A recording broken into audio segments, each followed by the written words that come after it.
Hey guys, I'm Matt. Welcome to Cobbill Farms. Stacy and I made it home safe from our little road trip, but it's back to reality now, and reality's not such a bad thing. First thing we gotta do is finish up chores, then we're gonna move out a batch of baby broiler chicks so we can make room for the new batch, the last batch that's supposed to show up to the farm this year. And then we're gonna go check the state of our pastures and our hay fields because we got 2 inches of rain while we were gone, so things are greening up a little bit around here.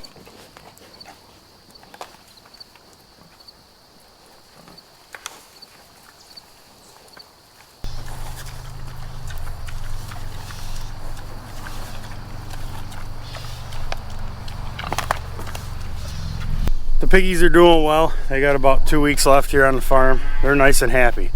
Cattle, on the other hand, they're not so happy. When we left for vacation, we had to confine them back to the barnyard. They grazed the pastures down enough that it warranted pulling them off. So they've been eating hay since before we left for vacation, and since we've been home, non-stop voicing their displeasure.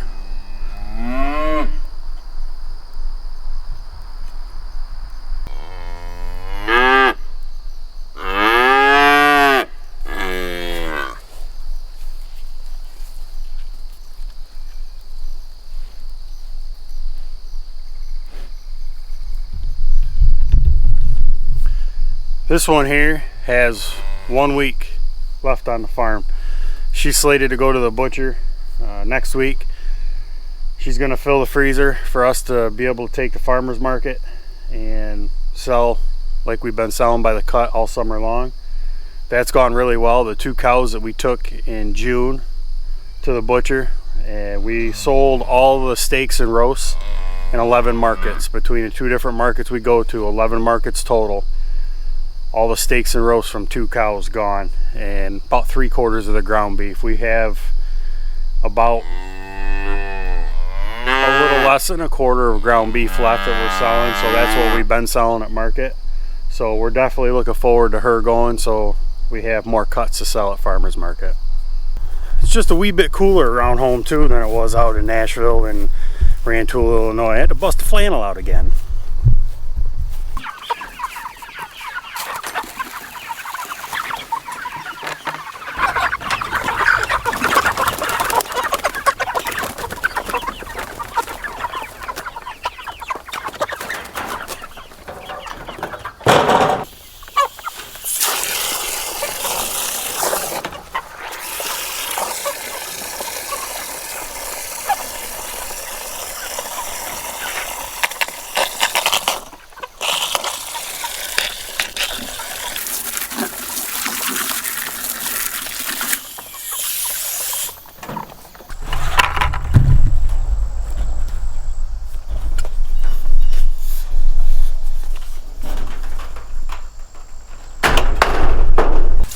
Last time I went to move this box, my pole handle broke.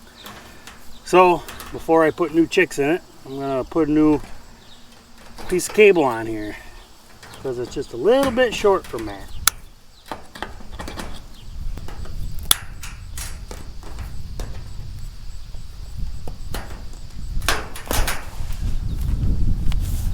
My pull cords on these pasture boxes are just a piece of high tensile fencing wire with an old piece of garden hose for a handle so it doesn't hurt my hands. And the cable's spaced about 4 feet apart, and usually once a year, especially on the one that I pull on all the time, it'll break, but a roll of fencing wire is pretty cheap.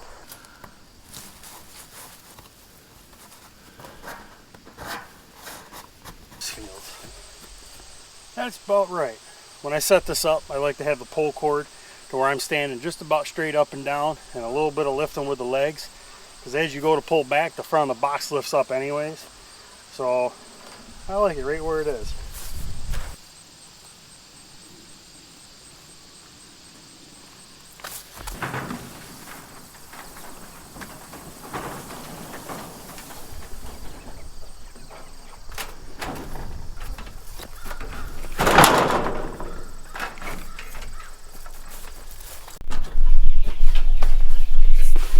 Alright, is this old girl gonna start today?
I gotta set the water to the new height for the new chicks so they can reach it.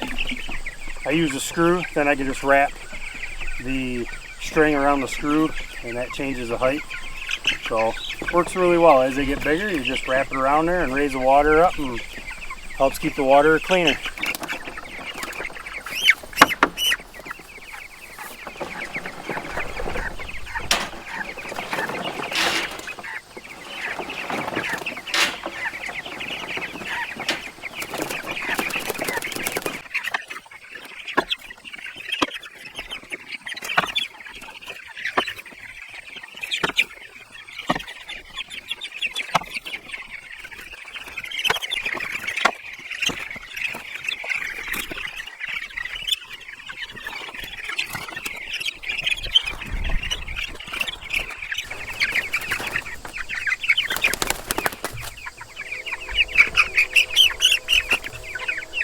And last but not least,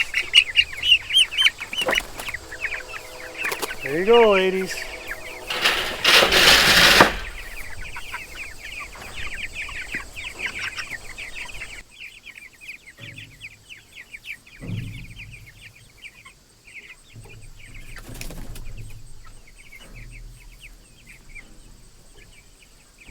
This is probably my favorite part about raising broiler chickens, moving them from the brooder out here to the pasture box. There's just something about it I like.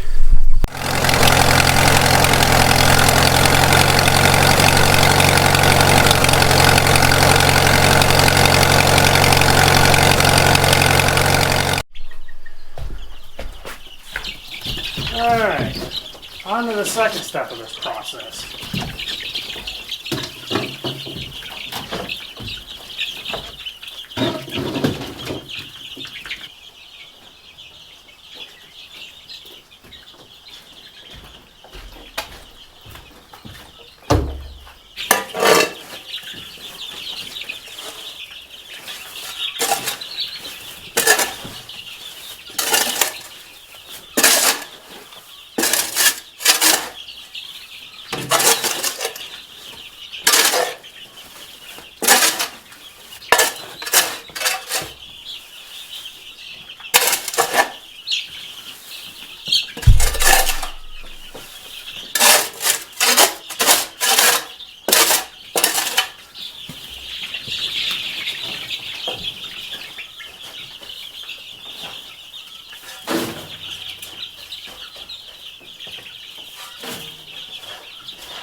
The new egg layers don't like all this commotion. They've been rat racing around from one end of the box to the other.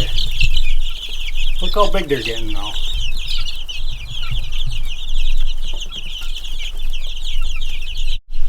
Alright, let's go get rid of this.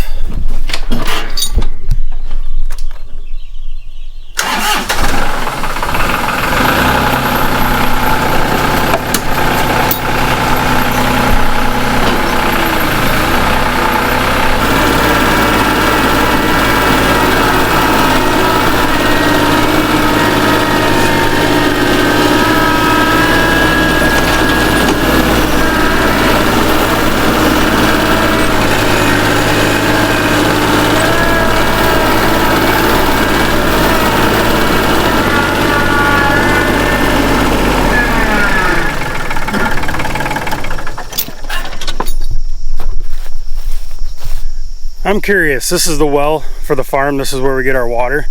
Before we left for vacation, the water was down 4.5 feet in the well. And right now, it's down about 2.5 feet. So it's definitely come up from what it was. That 2 inches of rain certainly helped.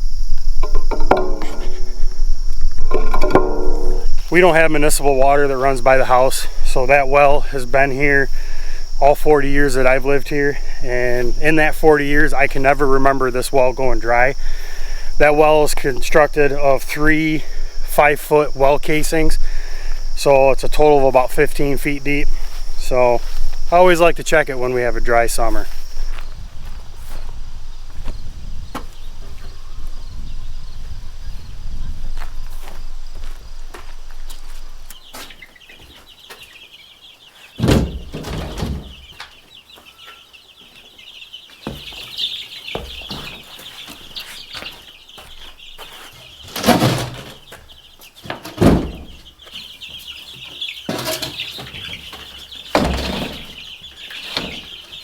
I think this time around I'm going to put the center dividing wall in this box to keep the chicks to this side of the box.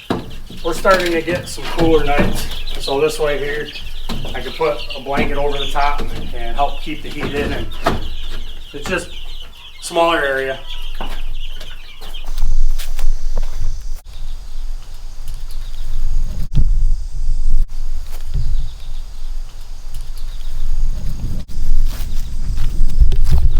So we're going to take a walk out to our 2 cattle pastures and our 5-acre hay lot and see how the regrowth is coming. This smaller paddock is a grass pasture that was already here. There's a little bit of clover that is way past its prime. Otherwise it's just some native grasses that are coming up through. It doesn't look the best. The larger second paddock, the latest one that they had grazed before we pulled them off, doesn't look too awful bad really.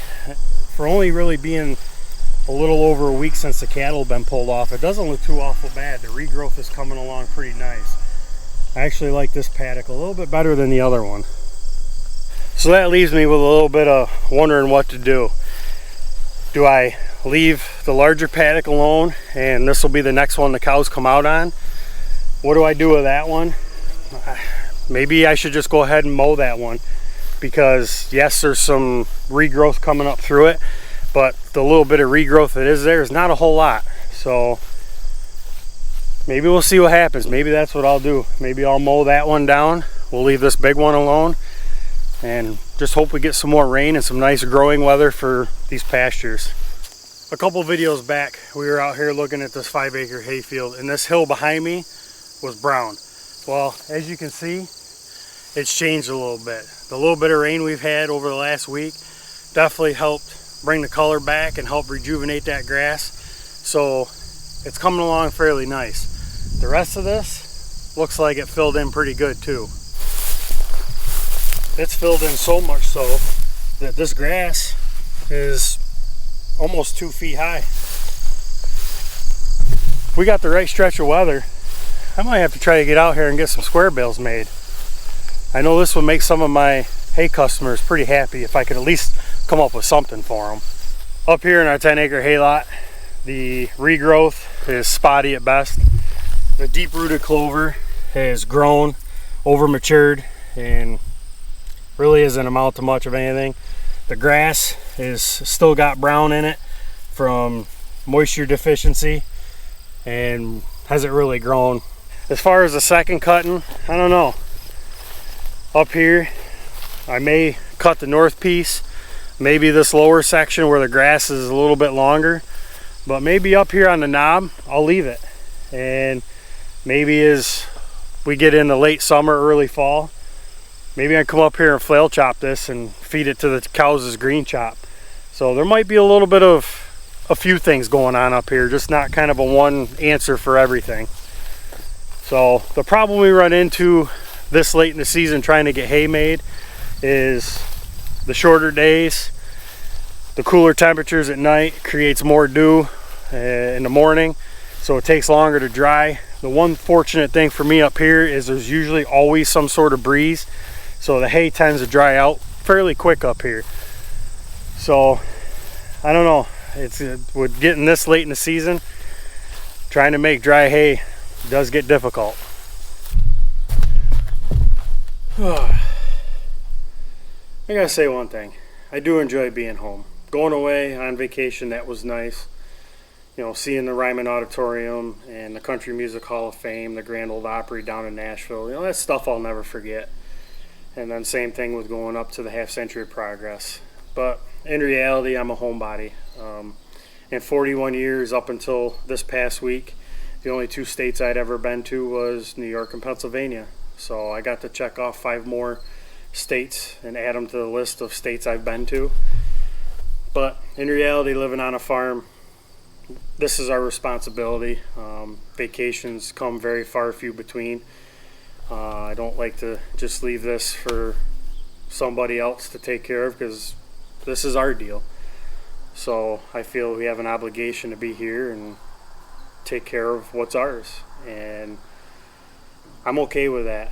When I started farming 5-6 years ago, that was a choice I made, to not take vacations, and I wouldn't trade it for the world. I certainly enjoy our little slice of heaven here. I'm a homebody, and there's not much more I can say about it. I had fun on our little vacation, but I'm certainly glad to be home. If you enjoyed today's video, give it a thumbs up. If you like our channel, as always, we ask you to subscribe. I hope you have a great rest of your day. We'll see you next time.